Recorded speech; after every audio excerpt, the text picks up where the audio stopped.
Paramashivoham. Om Nityananda Paramashivoham. Om Nityananda Paramashivoham. Om Nityananda Paramashivoham.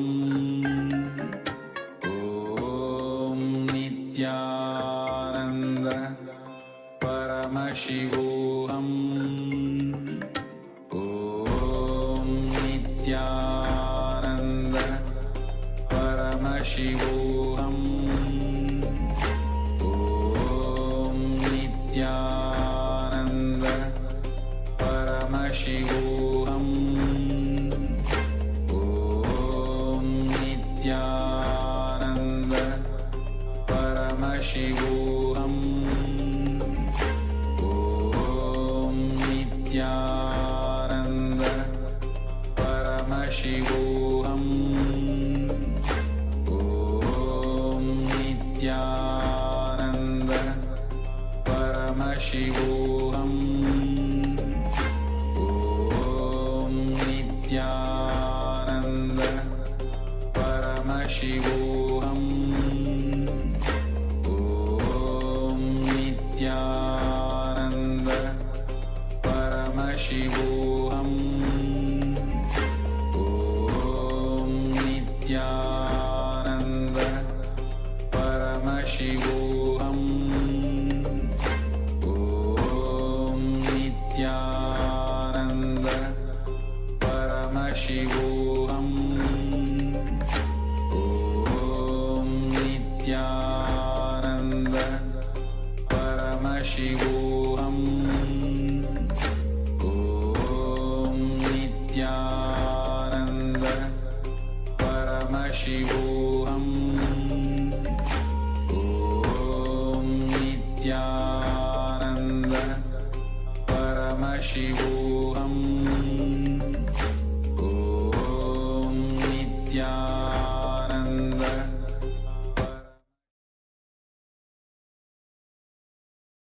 Yes. Now, all of us can verify the manifestation. Once again, place the object on the weighing scale and see what the measurement is. If you're using the phone, don't just take one measurement and see, okay, this is the measurement. Take 2-3 measurements so that you get an average of what has happened, because the phone doesn't do a perfect job with weighing. So you can also use your weighing scale and check what the weight is, and you can share your results in the Zoom chat, even if you feel it's not changed, or even if you see there's a small increase. That is a manifestation. Even if it's decreased also, that is a manifestation. So take a few minutes to now share your experience in the Zoom chat. Paramashivoham. Om Nityananda Paramashivoham. Om Nityananda Paramashivoham. Om Nityananda Paramashivoham. Om Nityananda Paramashivoham. Om Nityananda Paramashivoham. Om Nityananda Paramashivoham. Om Nityananda Paramashivoham. Om Nityananda Paramashivoham. Om Nityananda Paramashivoham. Om Nityanand परमशिवोऽहम्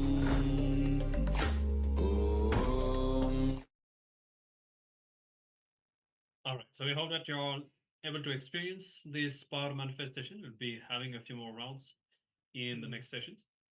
Now, we'll continue to discover about karma, and now in this next session, we'll be learning how with intensity we can exhaust our prarabdha. So the prarabdha you may have learned, I hope you remember, I'll redefine. It is the part of the, you see, you have a bank of karmas. The prarabdha is that portion that you decide to assume and fulfill in this lifetime. So you can call it as your unique life purpose, so to speak.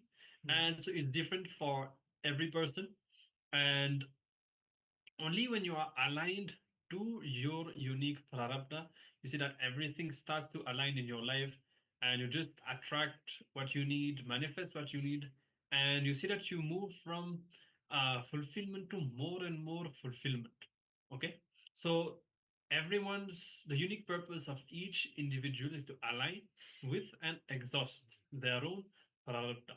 So here Swamiji will be revealing deeper secrets how to exhaust this prarabdha using intensity as a technique. So let's now provide our listening and let's enter to this next session.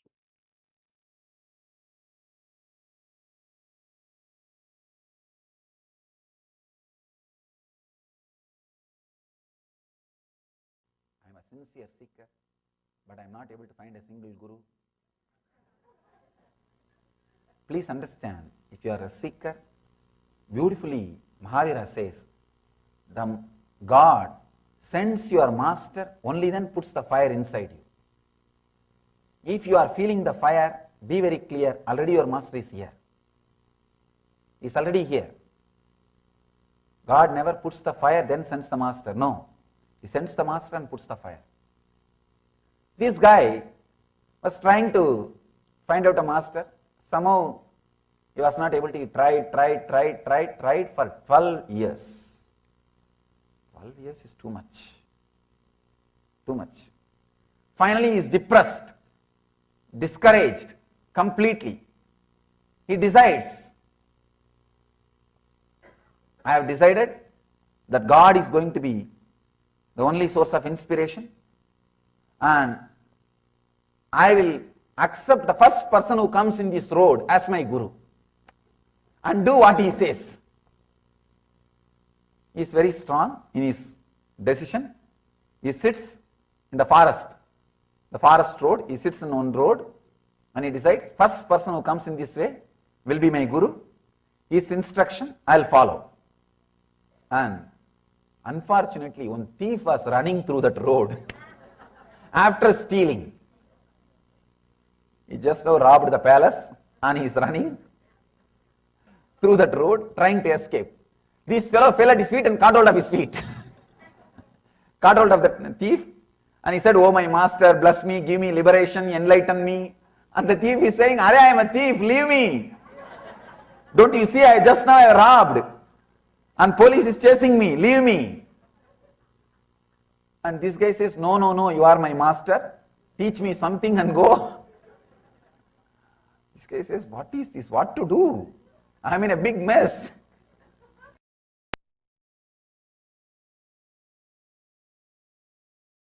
See, you say, I am your guru.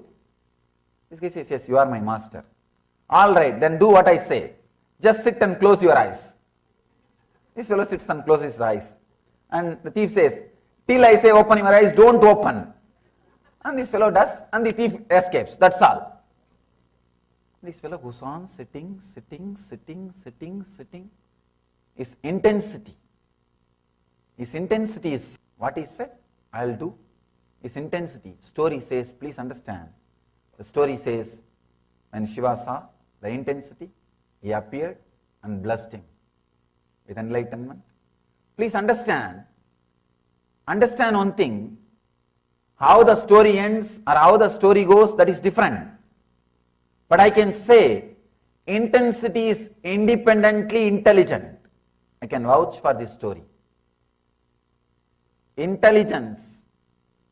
See, intelligence means which can guide you and lead you to ultimate. Intensity itself is independently intelligent to lead you to ultimate in spite of any techniques you practice, not because of any techniques you practice. In spite of any techniques you practice or don't practice. I am just liberating you from all different techniques.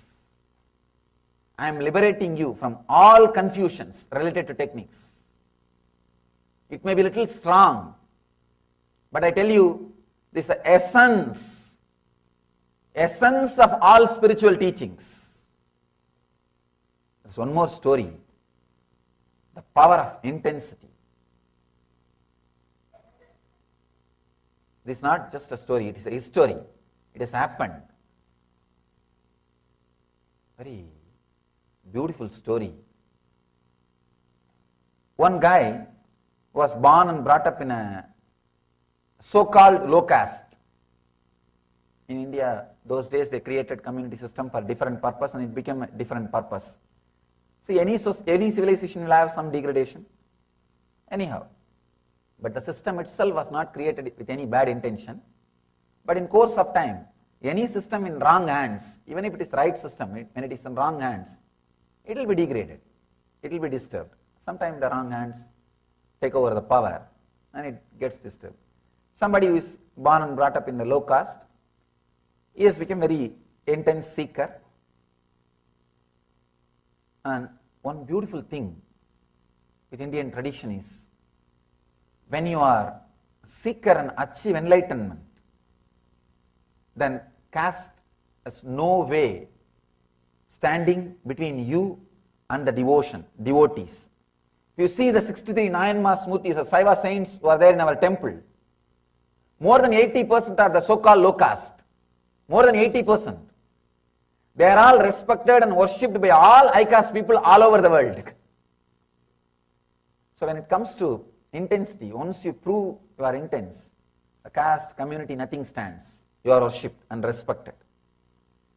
This guy, he starts his seeking and he wants to take initiation from certain teacher. He is not an enlightened master, from a certain teacher. But the teacher was little arrogant and he is bothered about the community and he says he will not initiate him. And this guy goes on thinking how to take initiation from him. The teacher lived in Varanasi.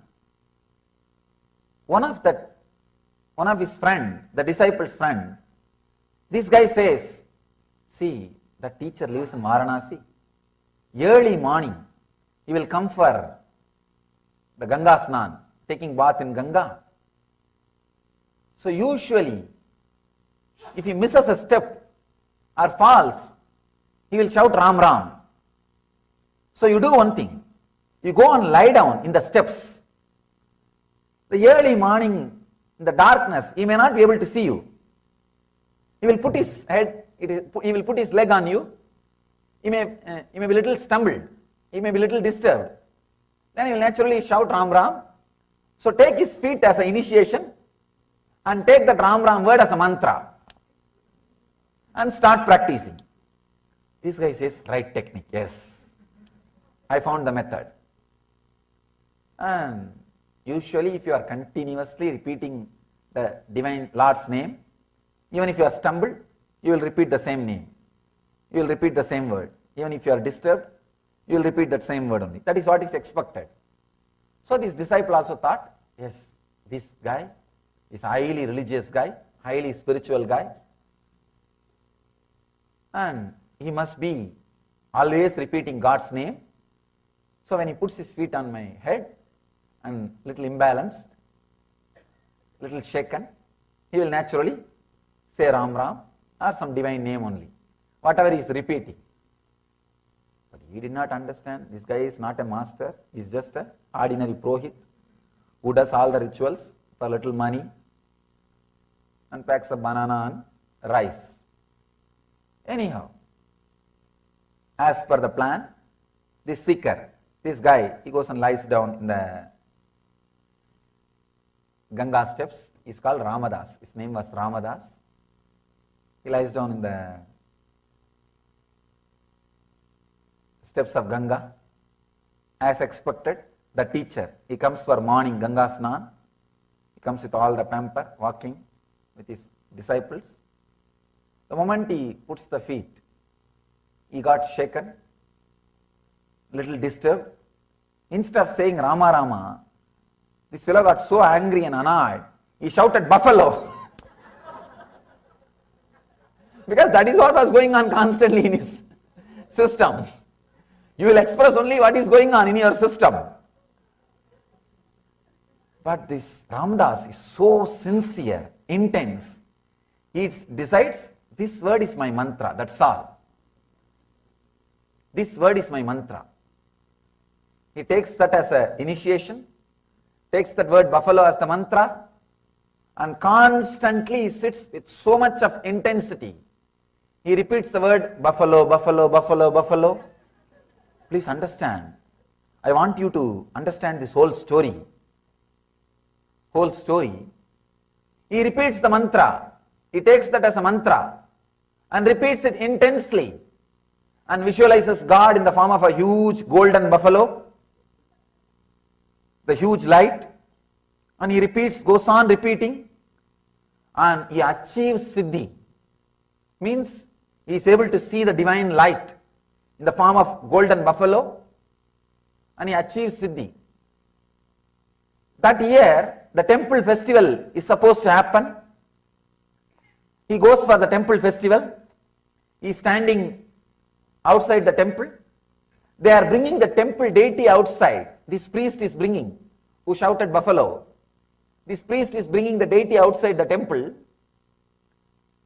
When they are bringing the deity outside the temple, suddenly the deity is stuck in the gate, in the door frame. See, deity is only 3 feet, door frame is 6 feet.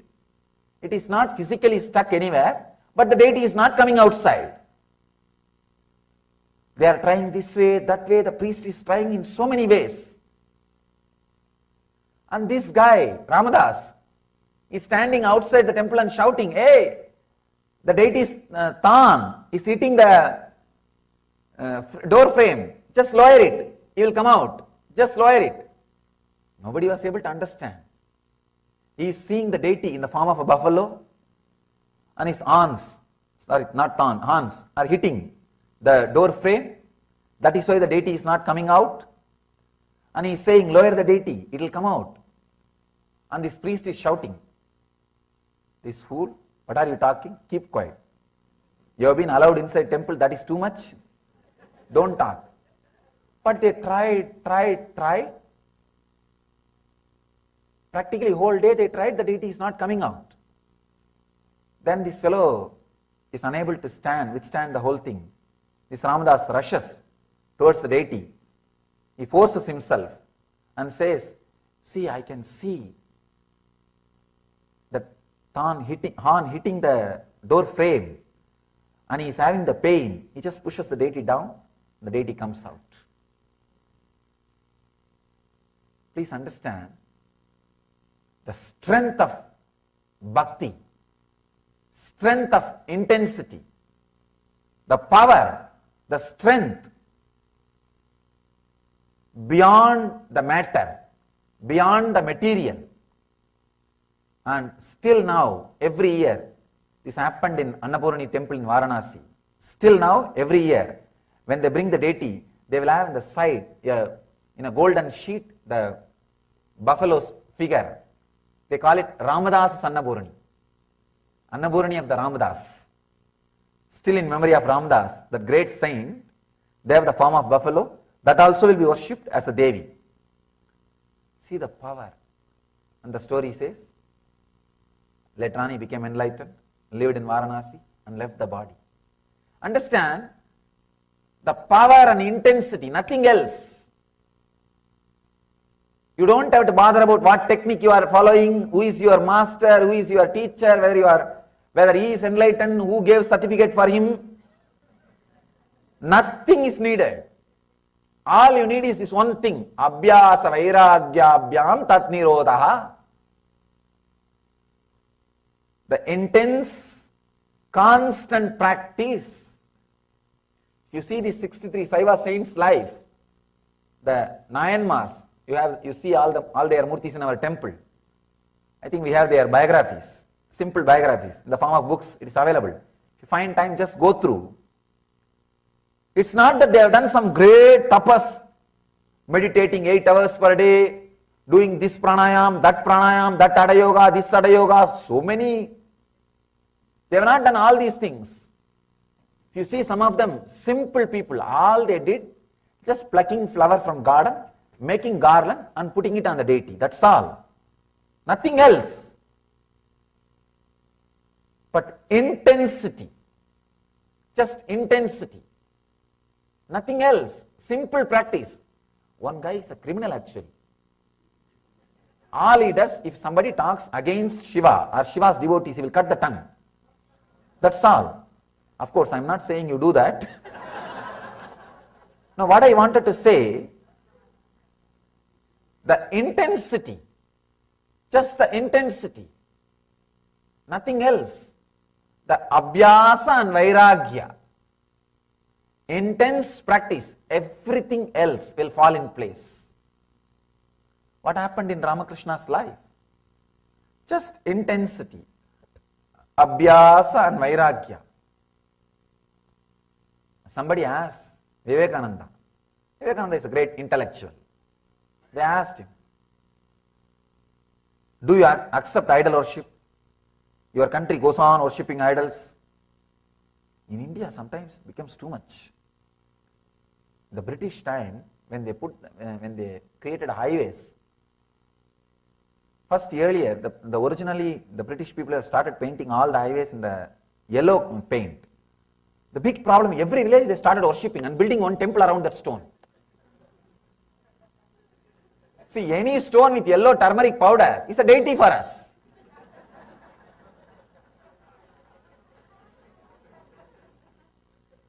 No, that's our lifestyle. Any stone with yellow turmeric powder is a deity. Then British has to change the color. They have to change it into green. And even now, I know at least 100 temples built for milestones. Because it looks almost like Shivalinga. And we are such a wonderful people. See, anything is worthy of worship for us. Anything is worthy of worship. See, the whole civilization is built on surrender. Sometimes when people tell me it's a weakness, I don't feel it's a weakness. I don't feel it. Even though logically I don't have justifications or reasons to justify this foolish fellow's logic. The whole civilization. See the amount of surrender and feeling connection and the worship and the respect. See, even a simple stone is enough for them to remember about the divine, to remember the God, feel connected to nature. They question, what do you say about this kind of idol worship?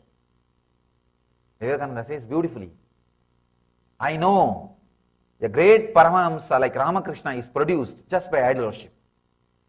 If people like Ramakrishna can be produced, not one, have 200 idols, have thousands of idols. And the actual truth you need to understand is, we don't worship idols, we worship through the idols. Understand? We don't say, oh stone, give me boon. Oh stone, please bless me that I should get healed. Oh metal, 5 metal, you look so pretty, give me my wealth. You don't ask that. You say, oh Shiva, heal me. Oh Vishnu, give me enlightenment. We relate, we worship through the idol, not the idol. Understand? When you see the deity, idol is not remembered. If you remember the idol, the deity is not remembered. That's a beautiful, very beautiful verse in Tamil. There is a great book called Tirumandiram. One saint Tirumular. His statue is also there in our temple. In that 63, there will be one statue with a palm leaf in the hand and blessing posture. It's called Tirumular. He says very beautifully, Marattai maraitadu maamada yanai, Marattil maraindadu maamada yanai, Parattai maraitadu parmudal bhudam, Parattil maraindadu parmudal bhudam. I'll translate. Even though it's a little difficult to translate. He says, when you see a stone elephant, you will not see the material. If you see it as a material, you can't see it as an elephant. An artist will see that as an elephant, but will not see it as a material. If there is a stone, if there is a wooden elephant, the elephant carved out of wood, a person who is involved with the wood business, if he sees, he will say, oh, sandalwood, wonderful wood, high cost, this must be the cost. He will be talking about the wood. He can never see the elephant. If an artist, if he sees, he will see, oh, beautiful sculpture, beautiful carving, elephant, amazing. He will not see the elephant. He will not see the wood. So if the moment you see the wood, you will not see elephant. The moment you see the elephant, you will not see the wood. It cannot happen in the same moment. It can happen only in the next moments. Even if you see wood, elephant, wood, one moment you can see only as elephant. Only in the next moment you can see it as a wood. The next moment you can see it as an elephant. So he says, when you see it as an elephant, you will not see as a wood. When you see this as a wood, you will not see that as an elephant. Same way, when you see this as a God, you will not see it as a world. When you see this as a world, you will not see it as a God. Marattai maraitadu maamada yanai, Marattil maraindadu maamada yanai. Parattai maraitadu parmudal bhudam, Parattil maraindadu parmudal bhudam. If you see this whole cosmos as a world, giving you fear and greed, you can't see this as a God. If you see this whole thing as a God, you can't see this as a world. There won't be any fear and greed. See, the whole thing happened in Ramakrishna's life. Just an ordinary deity, statue. He started seeing it as a God.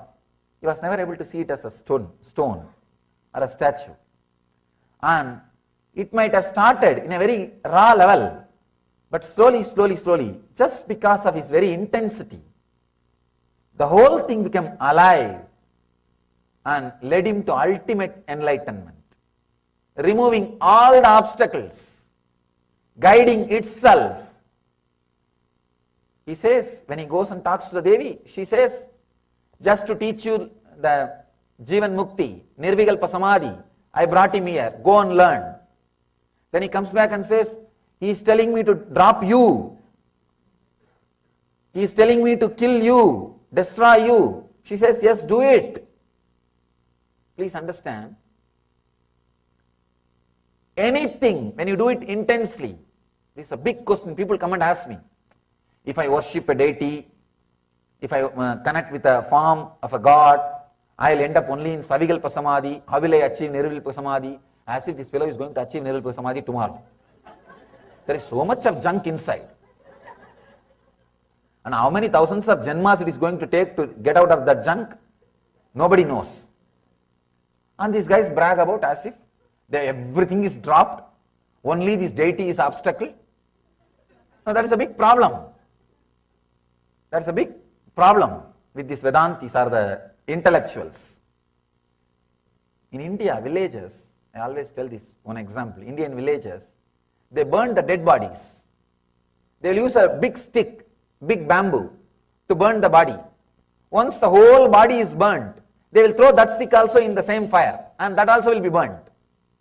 Same way, use master's form or God's form to burn the attachment with all other forms. When all other forms attachment is dropped, this form is intelligent enough to disappear by itself or guide you to beyond the formlessness. The master's form or the God's form is intelligent enough to lead you to beyond all the forms and lead you to the very farm itself. So Kali says, yes, go beyond my farm, cut the farm. And I can say that is the moment of ultimate gratitude. Ultimate gratitude. He has liberated you from everything and liberates you from himself also. Liberates you from himself also. Then suddenly you will see his farm will not be there anymore in your inner space, but you know he is there. He is there. He is there. Intensely present. Intensely present. As long as you feel connected with the farm, sometime you will see he is present, sometime you will see he is absent. And you will struggle to feel connected, maintain that feeling connection continuously. You will struggle to feel the connection continuously. When you are able to feel connected to him beyond his form, you are liberated even from that form. You will see suddenly his presence is there intensely, continuously, and guiding you, radiating. Actually, the form and formlessness, this whole trouble can be solved with this one sutra. In one bookshop, there was one bookshop where the Brahma Sutra, Sankara Bhashya and Ramanuja Bhashya both were displayed.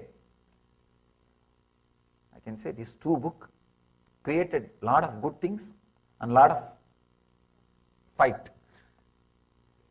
One guy came and asked, one volunteer was standing, what is the difference between Shankara Bhashya and Ramanuja Bhashya? That volunteer said 45 rupees. Understand, that is the difference. That is the difference. With intensity, both can lead you to enlightenment. Without intensity, nothing can be done. With intensity, what you practice is not at all a problem. All you need is intensity. There's a beautiful story of a master called Sakya Nayanar. In that 63 Nayanmars, he is on Nayanmar. He was forced and converted into Buddhism in the young age. That time South India, a lot of Buddhist monasteries were there. He was forced and converted as a Buddhist. But somehow he strongly felt connected with Shiva. But he can't worship Shiva. What to do? He has kept on Shivalinga in the garden, in the monastery. Every day morning he will come and throw a stone. Visualizing that stone as a flower, he will throw a stone. If somebody sees and asks, hey, what are you doing? He will say, no, I am only throwing a stone. We should not worship these deities. We should worship only Buddha. That's why I am throwing stone. And the story says, just by throwing stones, Shiva gave him darshan and gave him enlightenment. He became enlightened. Just intensity. What you do is secondary. How you do is the first thing. Intensity and constant practicing. I tell you, with intensity and constant practicing, you will be guided to the right master, right teaching, right technique, and right enlightenment experience. That's what has happened to Ramakrishna. He was sitting in one place, playing with the deity, and she took care. She saw that enlightened master comes to this place and teaches him and leads him to enlightenment. And Totaburi says, after Ramakrishna became enlightened, I can never imagine, because Totaburi himself was a great intellectual Pandit. He says, I can never imagine somebody was worshipping the deities and I am pulled without my knowledge and share this enlightenment, and he became enlightened. He says, through your enlightenment, not only you became enlightened, you taught me a big lesson. You taught me a big lesson. Many times, we forget the power of intensity, abhyasa and vairagya. I can say, whatever may be the obstacle you are facing in your spiritual life, spiritual journey, all you need is this one truth, abhyasa vairagya. Intense, constant practice. That's all. You see the great saints' lives. It's not that they have done something big. No. What you do is not the great thing. How you do. The intensity. Understand? When I asked my teacher about this one question, see, actually, he will make me do all kinds of things. He will ask me to climb the temple pillar, the temple where he was teaching me yoga. He will ask me to climb the pillar by holding the one hand. I'll go up and down, up and down, up and down. When I was very young. When I started studying these books, suddenly I discovered there is no sutra which says climbing the pillar is yoga.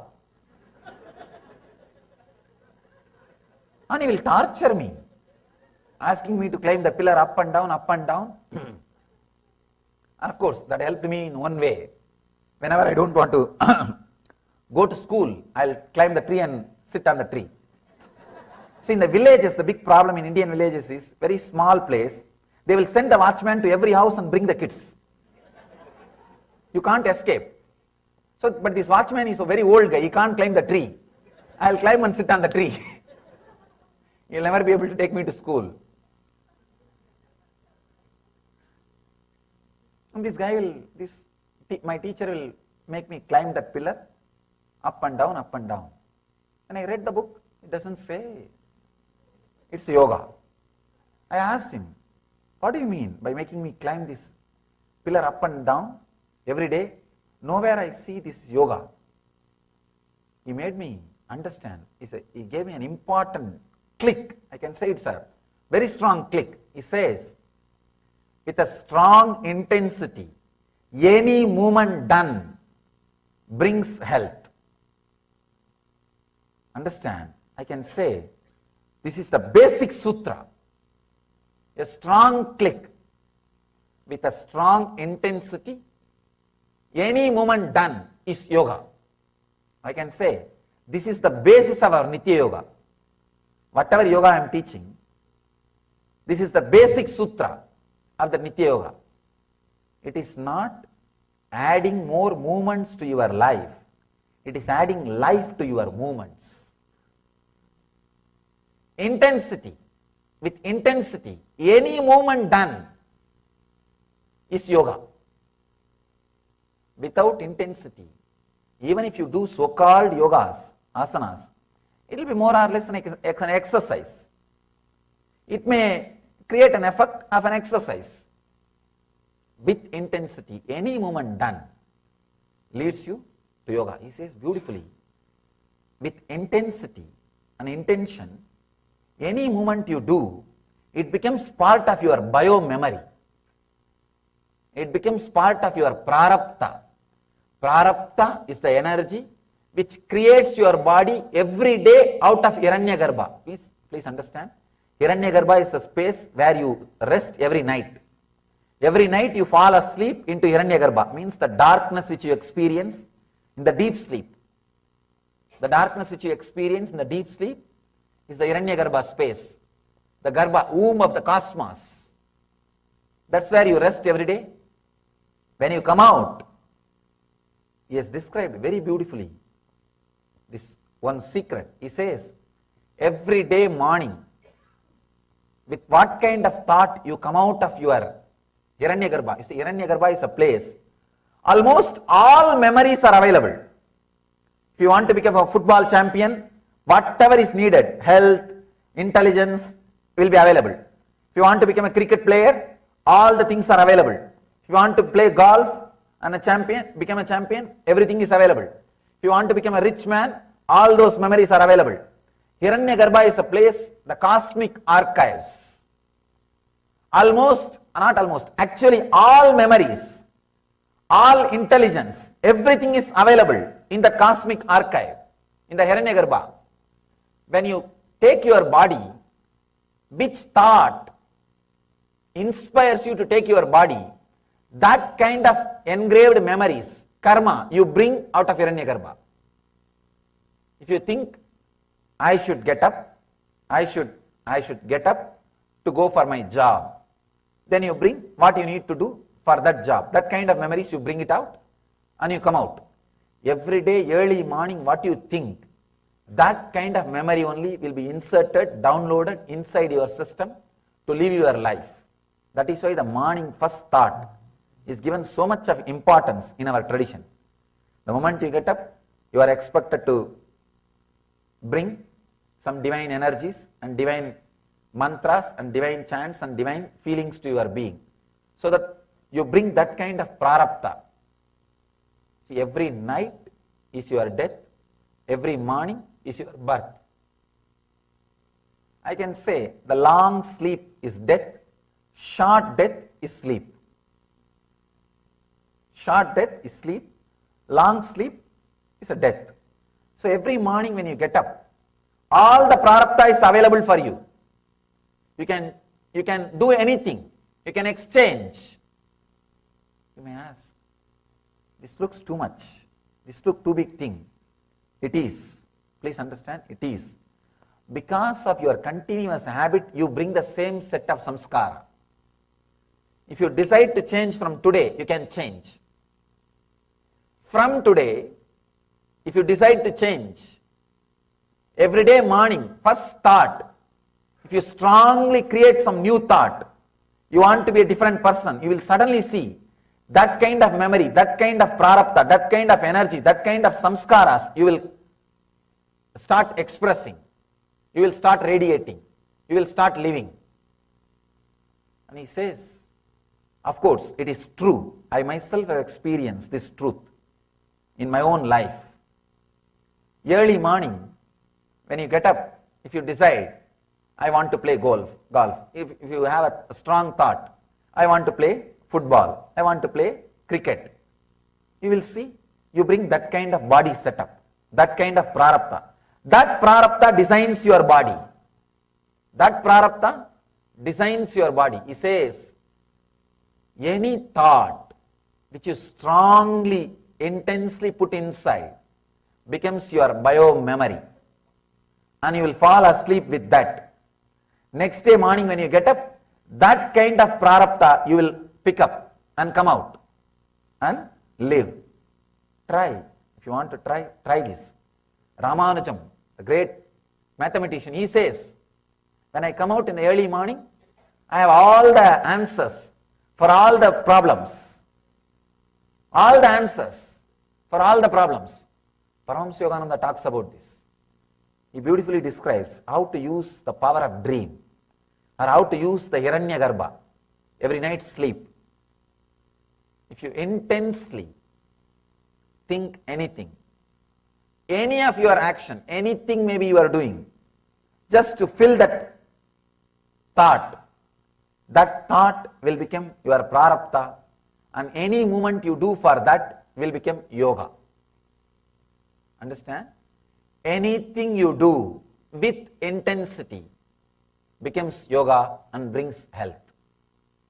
When I understood this sutra, then I understood if I can carry the intensity, I should be healthy, then all my movements can become yoga. Can become yoga. So, beautifully, Patanjali describes in this one sutra, all you need is abhyasa vairagyaha. In the next sutras, he expresses, he defines more deeply abhyasa in one sutra and vairagya in one sutra. With intensity, whatever you do is yoga, and all the obstructions are removed. Whether you are practicing karma yoga, jnana yoga, bhakti yoga, or whatever yoga may be, whatever yoga you may be practicing, all you need is intensity. All you need is intensity. I can say that is the connecting thread. Otherwise, just see our Hindu tradition, the Vedic tradition. If some master says, do this, the other master will be waiting to say, don't do that. Actually, the difference between two traditions of Hinduism is lot more than difference between two religions. At least in some points, two religions may agree. But the difference between two traditions of Hinduism, Forget about two traditions. Two masters are enough. There is one Sanskrit saying, proverb, if two masters say the same thing, please be clear, someone is fake. Then how come each one is saying one thing, but everybody is able to lead you to enlightenment? How come? Start thinking, start questioning. It is because of this intensity. It is because of this intensity. I can say intensity is the ultimate sutra, ultimate truth. Abhyasa vairagyabhyam. This is the ultimate sutra for the whole yoga. Whether you have problems in yama, means social etiquette, social discipline, or problems with niyama, personal discipline, or problems with asana, the physical postures, or problems with pranayama, the breathing practices, or difficulties in pratyahara, the mental setup, or difficulties in dharana, the emotional balancing, or difficulties in dhyana, the restful awareness in your inner space, or difficulty in samadhi, enlightenment itself. The one and only solution, the ultimate key is this one sutra. Abhyasa vairagyabhyam tannirodha. Abhyasa vairagyabhyam tannirodha. Relaxing from these patterns through constant and intensive practice of unclutching. Patanjali has explained in last few sutras about the 5 different modifications of the mind.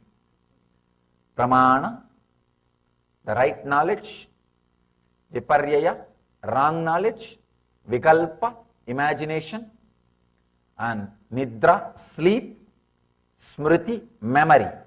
The 5 modifications of the mind, Patanjali has explained. Now he is saying, by constant, intense practice, if you unclutch from these 5 modifications, you will become enlightened. I can say, these 5 modifications are responsible for all your problems. So wherever you are stuck, one master key, one master solution is this one key, intensity.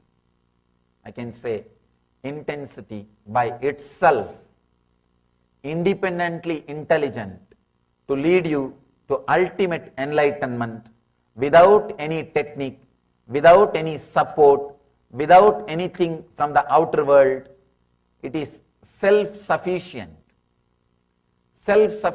tool for the ultimate experience, Kevala Jnana, Kaivalya Jnana, living enlightenment. So, understand this one truth, internalize this one truth, try to experiment with this truth. Maybe early morning when you get up, be intense about some one idea. Try for 10 days. Just be intense about only that idea. Suddenly you will see the things related to that idea starts happening in your life. The things related to that idea, ideas related to that one truth will start coming towards your life. People related to that idea will start coming towards your life. Situations related to that idea will start coming towards your life. You will start attracting all the things to live that idea in your life. Material, situation, body strength, body structure, even your body structure will change according to that idea, as per that idea. Experiment with this truth. You will see power of intensity. You will see power of intensity. Any one idea, pick up and intensely internalize that idea by constant remembering. When you fall asleep, be filled with that idea and fall asleep. When you wake up early morning, be filled with that idea and wake up. You will see in 10 days, your mind gets tuned to that idea, your thinking gets tuned to that idea, you attract that kind of situations, people, everything around you. You can see in your life. Only if you are hungry, McDonald's, you will see the McDonald's tower. No, really. Only if you start seeking Suddenly you will see your house is filled with yoga journals, yoga videos. You go through this kind of websites, all these things starts happening. It feels like a new world has opened. When you feel connected, suddenly the whole thing becomes new. Your body itself, not only mind, even your body will be in tune for that one idea, for that new idea.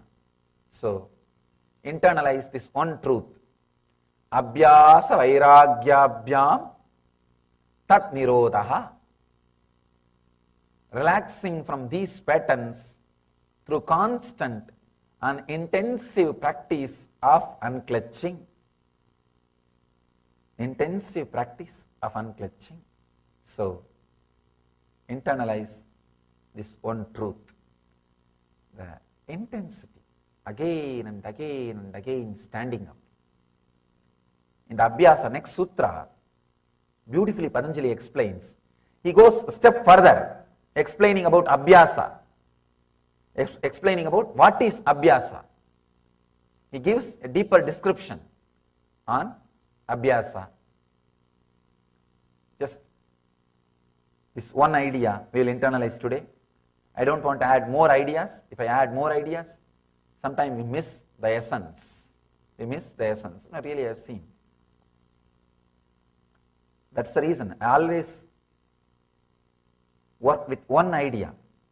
One idea again and again and again and again it should be told, so that it is completely filling your being and you are internalizing this whole truth. Otherwise we miss the truth. We are waiting to miss the truth. That is a big problem. Sometimes we miss the truth if too many things are added. So I leave you with this one truth. Intensity is independently intelligent to lead you to ultimate enlightenment without any aid, help of technique or practice or anything from the outer world. Anything from the outer world.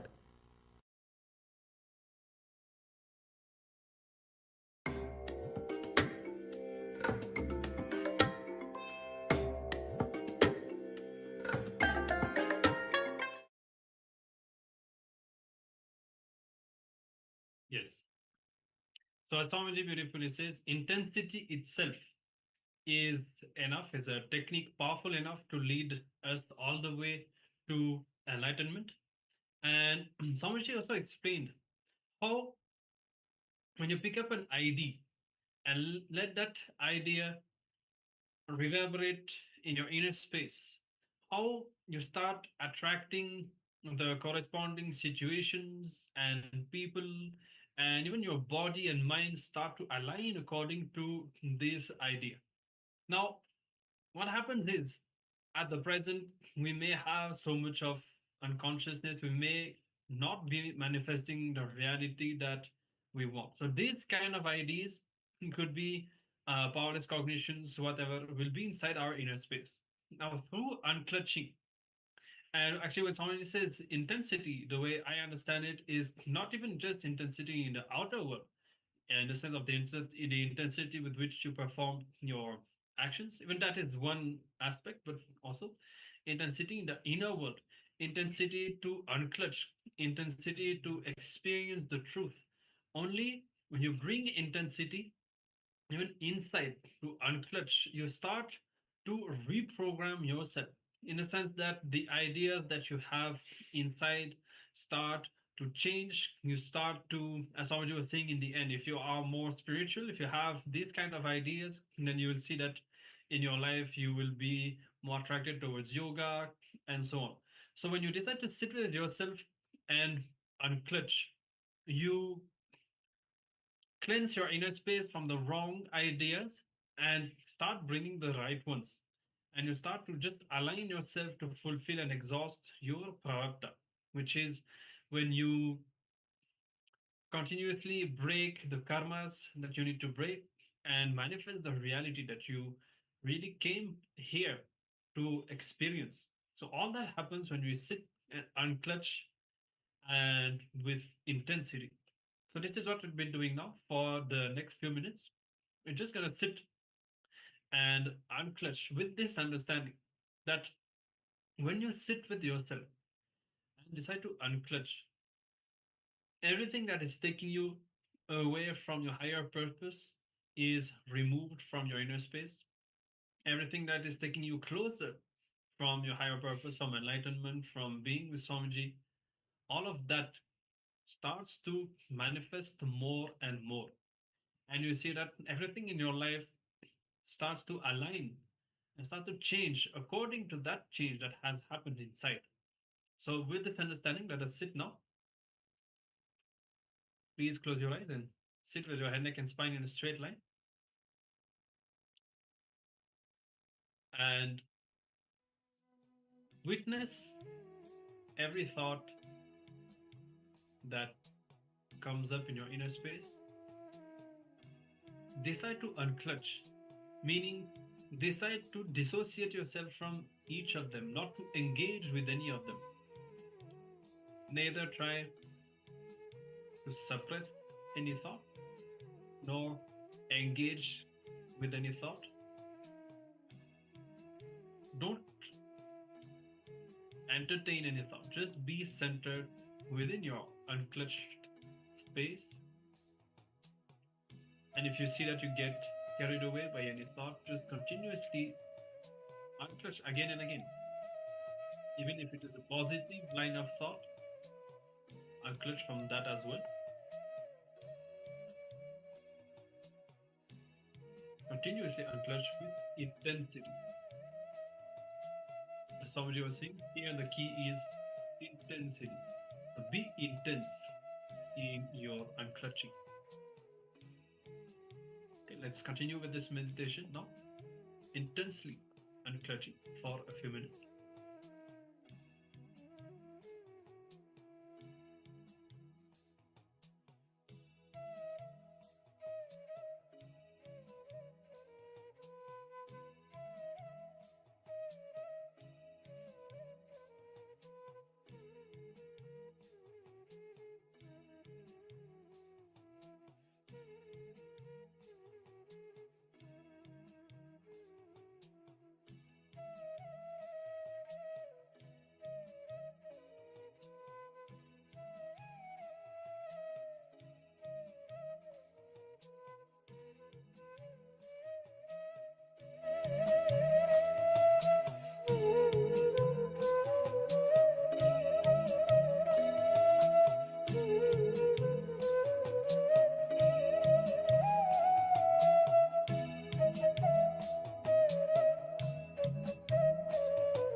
Continue to unclutch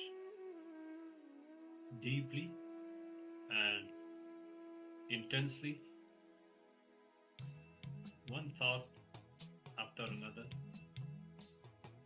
Unclutch from the emotion that you feel, unclutch from the very idea that you have about yourself. Any feeling related to time, whatever you continuously, one thing after another, untouch again and again, and enter into that space where you are unclutched.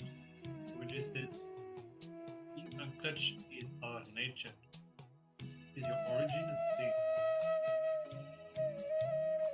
Just relax into that space.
among all the techniques, unclutching is the most powerful. And especially, even in this session, Swamiji was explaining how no technique can ever give you enlightenment. The technique by itself cannot lead you to enlightenment. It's only the context that you have. We can remember the incident of that guy who took a thief as his guru. It's because of his intensity that Paramashiva himself manifested for him. And same way, whatever technique we may practice, maybe it can help us by training our body and mind so that we can be more sattvic. We can have more of a positive, pure inner space, body and mind, and which will help us to move closer to enlightenment, but that itself will not give us the enlightenment. It is only the context, the intensity, and the devotion that we have, only these can lead us to the ultimate experience.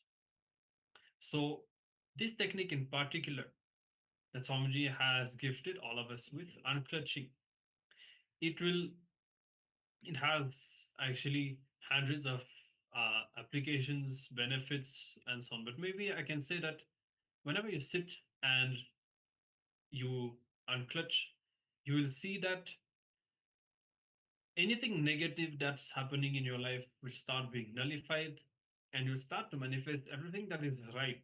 I mean, you say that all the 25 aspects of Paramashiva manifest inside and outside you when you sit and unclutch.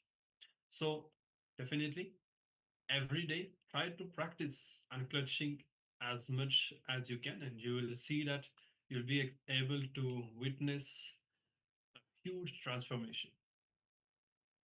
So with this, we'll now enter into the power manifestation. Let us decide to manifest the power with this inner space that we have created, powerful intensity and unclutched inner space.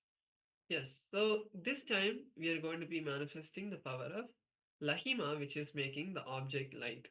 So let's begin the manifestation.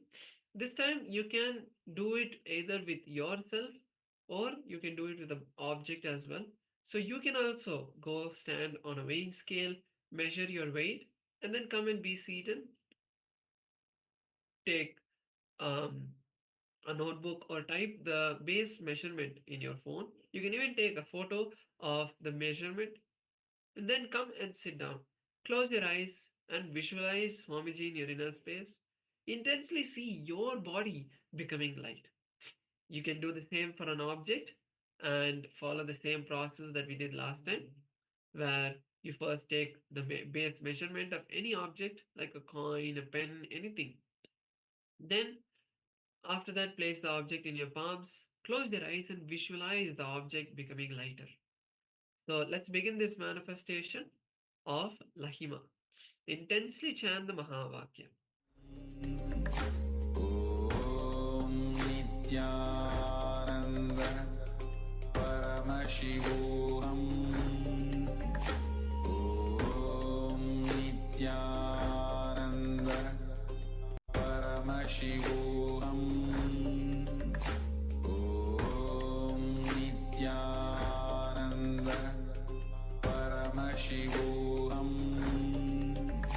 Om Nityananda Paramashivoham.